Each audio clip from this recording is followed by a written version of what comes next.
दो चोरों के द्वारा थावे भवानी के मंदिर में मुकुट, हार और कुछ और अन्य आभूषणों की चोरी की गई थी।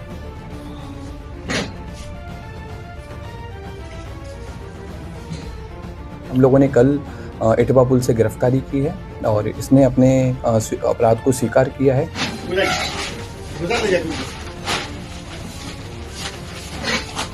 कई सारी जो क्राइम थ्रिलर हैं, जैसे जो बिहार बेस्ड एक मूवी बनी है, उस पे भी इसने सर्च किया, उसके बारे में पढ़ा कि कैसे पुलिस अनुसंधान करती है। और दिनांक 17 और 18 की रात में दो चोरों के द्वारा थावे भवानी के मंदिर में मुकुट, हार और कुछ और अन्य आभूषणों की चोरी की गई थी। इसमें क्योंकि प्रशासन और पुलिस के स्तर से चूक हुई थी, तो हम लोगों ने इसमें जो टीओपी प्रभारी हैं और वहाँ के जो अन्य कर्मी हैं, पुलिसकर्मी, उन पे सब पे कार्रवाई की थी। और क्योंकि चूक भयंकर थी, तो इसमें हम लोगों के स्तर से भी इसकी जो लापरवाही है उसकी हम लोग जवाबदेही लेते हैं, जिम्मेदारी हम लोग लेते हैं एज ए पुलिस अधीक्षक। हम लोगों ने इसमें, क्योंकि घटना काफ़ी संवेदनशील थी, तो हम लोगों ने कई सारी एसआईटी बनाई गई थी और लगभग 12 के आसपास टीम्स अलग अलग बिंदुओं पे काम कर रही थी। कुछ स्थानीय लोगों पे, कुछ दूसरे जिलों के, दूसरे राज्यों के क्रिमिनल्स पे भी काम किया जा रहा था। उसी क्रम में हम लोगों ने एक व्यक्ति पे फोकस किया जिसका नाम दीपक राय है। ये इसके फादर का नाम देवानंद राय है। ये जमनिया थाना गाजीपुर का रहने वाला है और इसकी हम लोगों ने कल इटवा पुल से गिरफ्तारी की है और इसने अपने अपराध को स्वीकार किया है। इसके द्वारा पूर्व में भी कई सारे ऐसे मंदिर चोरी में अपराध किए गए हैं। इसी साल मार्च 2025 में इसके द्वारा महू जिले के कोतवाली थाने में शीतला माता मंदिर में चोरी की घटना कारित की थी, जिसमें जेल गया था और 13 नवंबर को जेल से छूटा है। जेल से छूटने के बाद में फिर इसने थावे मंदिर और पुणे के एक बड़े मंदिर की रेकी करना स्टार्ट किया। वहाँ के सोने मुकुट के बारे में इसने गूगल पे और यूट्यूब पे अच्छे से सर्च किया और 10 और 11 की रात में थावे मंदिर में आकर प्रॉपर रेकी की और जिस तरह से घटना कारित की गई है उसी तरह से इसके द्वारा रेकी किया गया।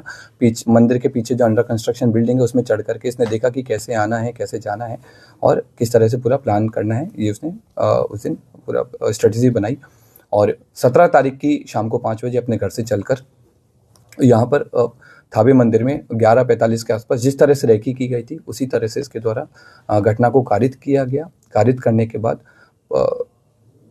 गांव के रास्ते से होकर पैठान पट्टी होकर के इसके द्वारा वापस अपने घर पे गया और अपने आभूषण को, जो अपना दूसरा साथी है, उसको इसने हैंड ओवर कर दिया ताकि पुलिस अगर इसको पकड़े तो आभूषण नहीं मिले। कितने लोगों ने मिलकर चोरी की घटना? अभी तक की जो हमारा अनुसंधान हुआ है और इससे पूछताछ में अभी तक हम लोग 2 लोगों पे काम किए हैं और 2 लोगों की संलिप्तता पूर्णतः पाई गई है। इसमें दोनों लोग आइडेंटिफाई हो गए हैं।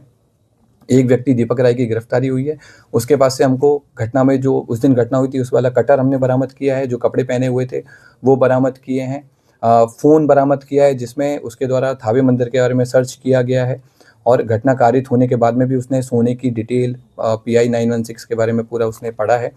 और इसके बाद में हम लोगों ने उसके जो रेकी के टाइम पे जो जूते पहने थे वो जूते हम लोगों ने बरामद किए हैं। रेकी के टाइम में जो बैग यूज़ किया था वो बरामद किया है। जिस बाइक से वो लोग घटना करने आए थे वो बाइक भी हम लोगों ने आइडेंटिफाई कर लिया। जल्दी भी हम लोग उस बाइक को भी बरामद करेंगे।